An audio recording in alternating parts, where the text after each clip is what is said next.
তারপর এদিকে হচ্ছে কড়াইয়ে পরিমাণ মতন তেল দিয়ে দিলাম, দিয়ে এখন পাঁপড়গুলো আগে ভেজে নিব। আর পাঁপড়গুলো খেতে কিন্তু অনেক মজা হয়েছিল, আর এটা হচ্ছে বাড়িতে হাতে বানানো।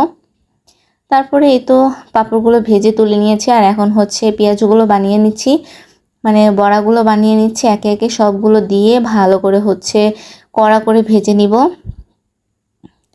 আর এই তো এক পাশে হয়ে গিয়েছে, পরে আর এক পাশে উল্টিয়ে দিলাম। আর চুলার জালটা এত বেশি জোরে হয়ে গিয়েছিল, তাই হচ্ছে খড়িগুলো তুলে রেখে দিয়েছিলাম। আর এদিকে হচ্ছে সব পেঁয়াজগুলো ভেজে নেওয়া শেষ। তারপরে দেখতে তো পাচ্ছেন কি সুন্দর কালার হয়েছে, আর খেতেও অনেক মজা হয়েছিল। তারপরে এখানে হচ্ছে আমি আবার ছোলার জন্য পেঁয়াজ কুচিগুলো করে নিয়েছিলাম। পেঁয়াজ কুচিগুলো দিয়ে তেলের মধ্যে অল্প একটু মশলা বাটা দিয়ে এখন ভালো করে মানে পেঁয়াজের সাথে কষিয়ে নিব মশলাটাকে। কষিয়ে নেওয়ার পর অল্প একটু পানি দিয়ে দিয়েছি। তারপরে এর মধ্যে হলুদের গুঁড়া, মরিচের গুঁড়া, ধনিয়া গুঁড়া, তারপর